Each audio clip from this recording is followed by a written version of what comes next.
Akkam jirtu barattoota, kun chaanaalii Orokids tuutoriyaaliidha. Irra deebitanii baga nagaan dhuftan seen jecha. Chaanaalii kana sheer sabskiraayib gochuun nu bukkee akka dhaabbattanii fi hiriyoota keessan bukkee qaqqabsiistan siin gaafanna. 1.2 Gosoota tuutootaa. Gocha 1.2 Miseensota tuutootaa armaan gadii hunda isaanii barreessi jedha. Miseensota tuutootaa armaan gadii hunda isaanii barreessedha. Irratti tuuta beelladoota mana keessan keessaa miila 3 qabanii jedha. Mana keenya keessa wanti miila 3 qabu jira? Beelladoota ta'anii, beelladoota mana keenya keessa jiraatan ta'anii kan miila 3 qaban jiru? Hin jiran. Kanaafiyyuu maal goona? Tuuta duwwaadha jechuudha kun. Tuuta duwwaadha. Akka kana goone keenya jechuudha. Tuuta barattoota daree keessan keessaa kan meetira 2 dheeratu jira? Barataan meetira 2 dheeratu kutaa keessan keessa jira? Yoo jira ta'e akkas goonee mallattoo kana keessatti maqaa isaa barreessinee akkas goona. Garuu meetira 2 kan dheeratu waan hin jirreef maal goona? Tuuta duwwaa goonaa jechuudha. Gaaffii lammaffaas akkuma gaaffii tokkoffaa tuuta duwwaa goona.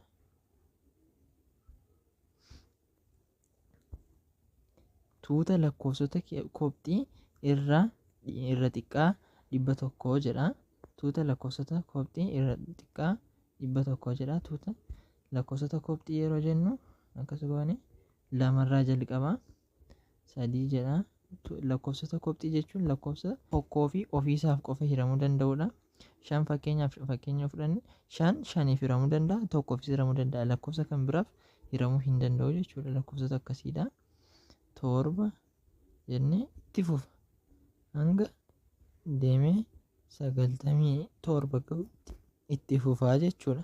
Akka kanatti barreessuu dandeenya. Akka dhumarratti akkas goonaa jechuudha. Kun mallattoo gidduu lakkoofsa jiraachuusaa ibsudha jechuudha. Akka kanatti barreessina. Tuuta lakkoofsota lakkaawwii irra guddaa 5. Tuuta lakkoofsota lakkaawwii irra guddaa 5. Lakkoofsotni lakkaawwii irra guddaa 5 meeqarraa jalqaba? 6 irraa jalqaba.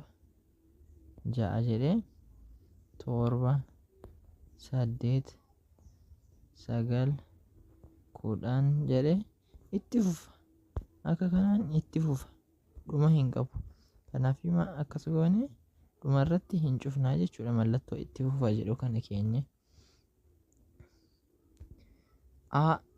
Tuuta duwwaa. Hubadhu. Tuutni miseensota homaa hin qabne tuuta duwwaa jedhama. Miseensota tokkoyyuu hin qabu taana tuuta duwwaa jedhama. Kanas fakkeenya asii gocha kanarratti A fi B irratti ilaallee tuuta duwwaa ta'uu isaanii ilaalleerra jechuudha. Tuutni duwwaan mallattoo gosa kanaa cufaa lama walitti cufee kan ta'u yookiin immoo tuuta duwwaa akka kana O goone yookiin 0 goone irra murree tuuta duwwaa jedhamuu danda'a jechuudha. Kanneen armaan gadii fakkeenyota tuuta duwwaati. Tuuta lakkoofsota hundaa 6 fi 7 gidduutti argaman. 6 fi 7 gidduu lakkoofsi jira? Lakkoofsi hin jiru 6 fi 7 gidduu. Kanaafuu tuuta duwwaadha jechuudha kun. Tuuta namoota miila 3 qabanii namni miila 3 hin qabu. Kanaafis kunis tuuta duwwaadha. Tuuta re'oota killee buusanii re'een killee hin buustu. Kanaafuu re'een killee hin buustu waan ta'eef maal goona? Tuuta duwwaa goonaa jechuudha. Inni kunis tuuta duwwaadha. Fakkeenyota tuuta duwwaadha kun. Tuuta rog-sadeewwan geengoo ta'anii rog-sadeen ofiisaa rog-sadeedha, geengoo ta'uu hin danda'u. Kanaafuu kunis tuuta duwwaadha jechuudha. Rog-sadeen geengoo ta'e hin jiru. Tuuta dhaabbataa fi tuuta fufaa. Hubadhu. Baay'inni miseensota tuuta tokkoo lakkaawwamee kan dhumu yoo ta'e tuutichi tuuta dhaabbataa jedhama. Tuutni miseensonni isaa hin lakkaawwamne hin dhumne immoo tuuta fufaa jedhama. Fakkeenya akka gocha kanarratti ilaalle tuuta lakkoofsa koobxii irra xiqqaa 100 jedha. Tuuta lakkoofsa koobxii kan ta'e irra xiqqaa 100 kan ta'e barreessuu dandeenya. Hanga 97tti tarreessuu dandeenya. Kanaafuu tuuta dhaabbataadha jechuudha kun. Daarratti yoo ilaallu garuu irra guddaa 5 jedha. Lakkoofsi 5 caalu baay'eedha. Lakkoofnee fixuu hin dandeenyu yookiin barreessinee fixuu hin dandeenyu. Kanaafuu tuuta fufaa jedhama jechuudha inni kun. Fakkeenya 3. A walqixa 1 3 5 itti fufa jedhee hanga 19ttidha. Tuuta dhaabbataadha. Tuutni A miseensota 10 qaba. Kana jechuun fakkeenyaaf akkaataa deema lakkoofsa kana yeroo ilaallu 1 3 5 jedhee lakkoofsota mangoodha. Lakkoofsonni kun 7 9 9 11 13 15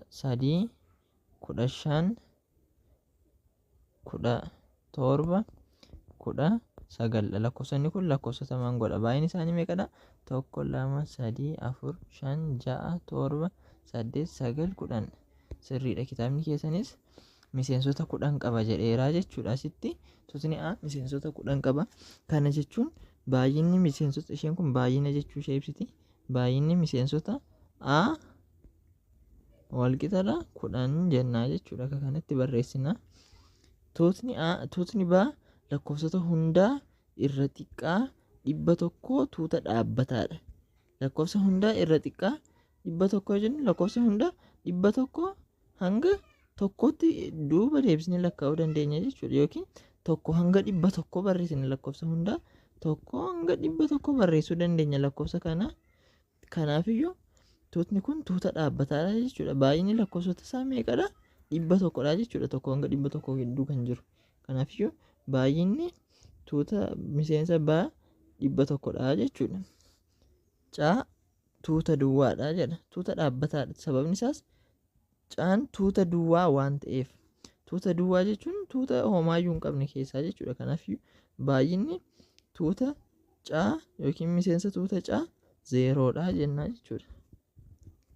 Tuutni lakkoofsota hundaa tuuta fufaadha. Tuutni lakkoofsota hundaa tuuta fufaadha.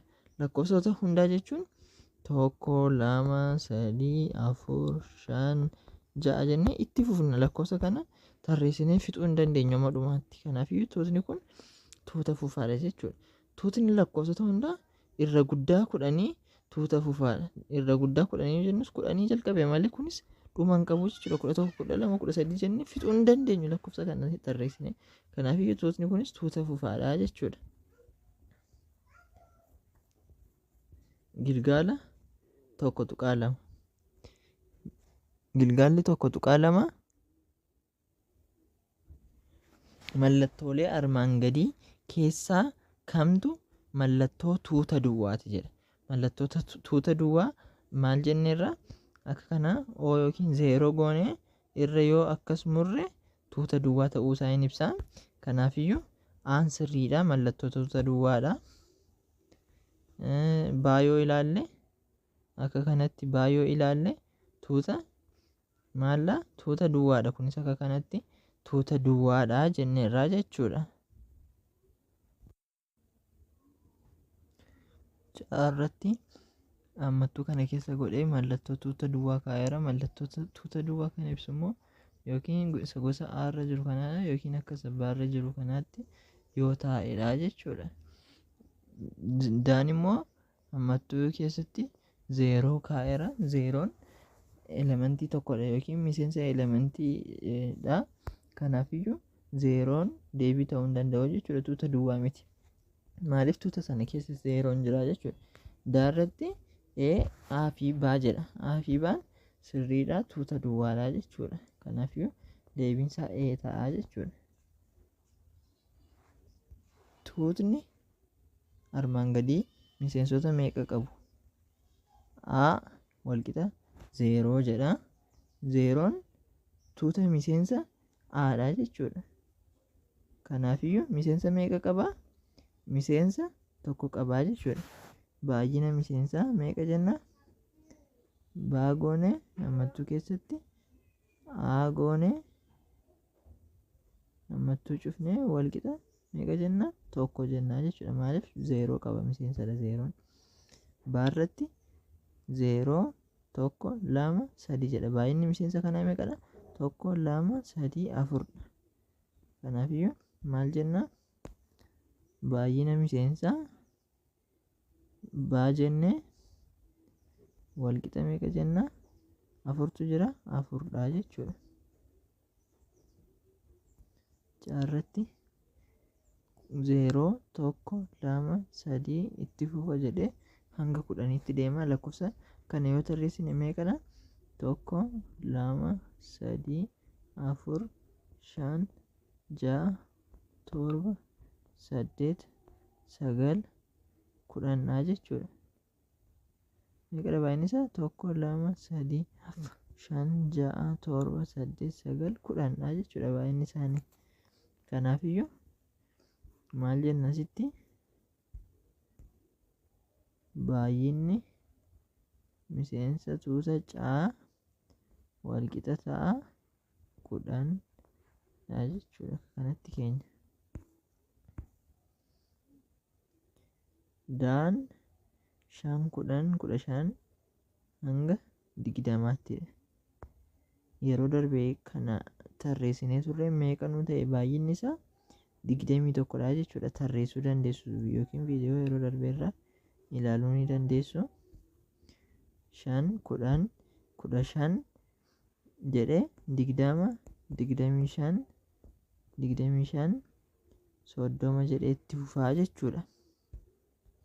Viidiyoo yeroo darbee irratti hojjennee turre ilaaluu dandeessu deemtanii achirraa. Irratti n walqixa tuuta duwwaa jedha.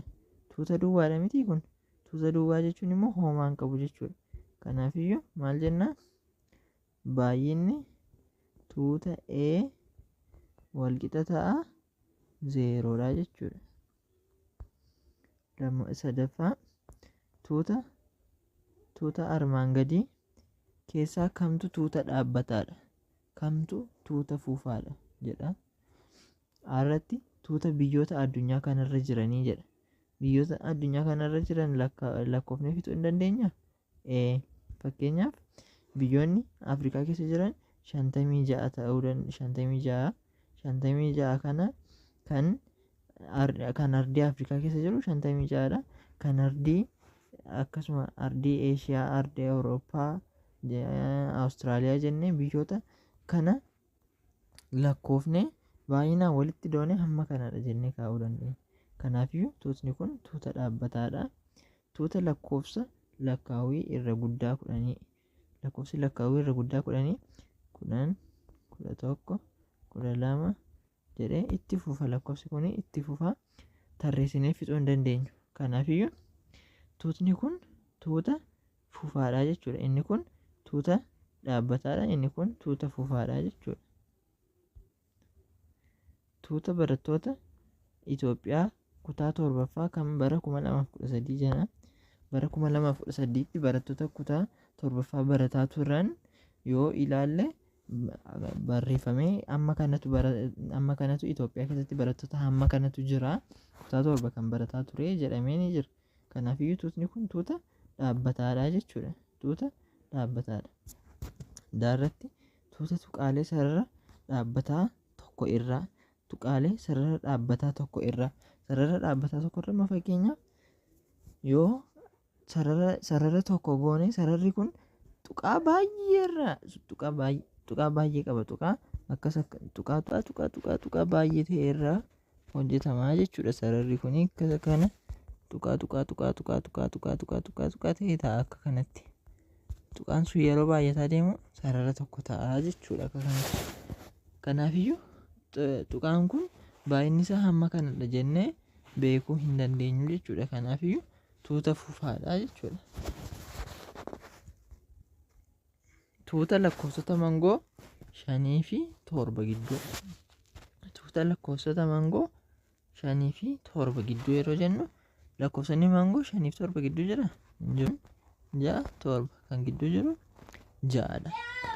Lakkoofsa 6 immoo lakkoofsa guutuudha malee lakkoofsota mangoo miti. Kanaafiyyuu kana gidduu kan jiru hin jiru jechuudha. Lakkoofsi mangoo ta'e faa tuuta firaakshinota 1 fi 3 gidduu. Firaakshinonni 1 fi 3 gidduu baay'eetu jiru. Tokkorraa baay'eedha. Tokkorra 100, tokkorra miiliyoona 1 illee ta'uu danda'a. Hanga 2irra 1, 2irra 2 jedhee baay'eetu jira. Kanaafiyyuu lakkoofsa 1 fi 3 gidduu jiru firaakshinii kan ta'e hamma kanadha jennee himuu hin dandeenyu. Maaliif? Fakkeenya kanaafiyyuu lakkoofsota kana tarreessinee fixuu hin dandeenyu jechuudha. 4 mee A walqixa 2 3 5 7 itti fufa jedhee hanga 19ttidha. Fi baa tuuta lakkoofsota lakkaawwii irra 100 irra xiqqaa 100 kan hiramaa 10 haa ta'an kanneen armaan gadii barbaadi jedha. Baan baay'ina miseensota A jedha sitti. 2 lakkoofsonni kun lakkoofsota qobxiidha. Lakkoofsota qobxii 2 3 5 7 jedhee hanga 19tti itti fufa. Lakkoofsota kana tarreessitanii baay'ina isaanii maal jettu? Tuutni baay'ina miseensa A walqixa jennee hamma kanaadha jennaa jechuudha. Baarratti tuuta miseensa B'dha. Tuuta lakkoofsota lakkaawwii irraa xiqqaa 100 kan hiramaa 10 ta'an jedha. Tuuta lakkoofsota lakkaawwii irra xiqqaa 100 kan hiramaa 10 haa ta'an jedha. Hiramaa 10 100 ta'e 10f kan hiramuu danda'u tuqaa haftee malee jechuudha. Fakkeenyaaf 100 gadi irra xiqqaa 100 waan jedheefi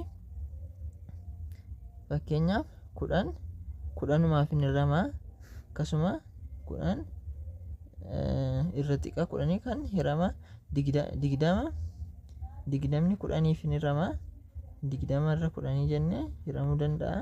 30 irra 10 jenna.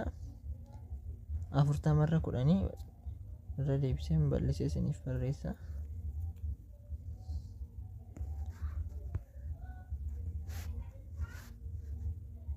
10 irra 10 20 irra 10 30 irra 10 40 irra 10 50 irra 10 60 irra 10 70 irra 10 80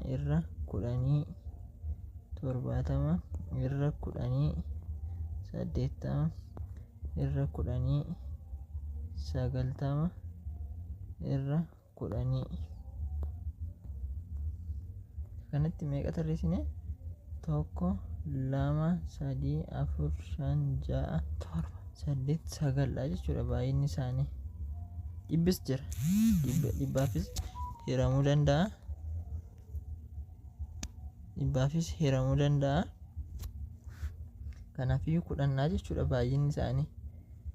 Tuuta baay'ina kana yookiin asitti irra xiqqaa 100 jedhe 100 keessa hin jiru yoo ta'e 9 jechuudha baay'inni isaanii. Maal jenna? Baay'inni tuuta baa walqixa 9 ta'a jechuudha. Akka kanatti gilgaala kana hojjechuu dandeenya. Waan daawwattaniif galatoomaa. Hiriyoota keessaniif sheer gochuun yaada qabdan koomentii irratti nu beeksisuu dandeessu. Akkasumas sabskiraayib gochuun nu bukkee dhaabbadhaa. Galatoomaa.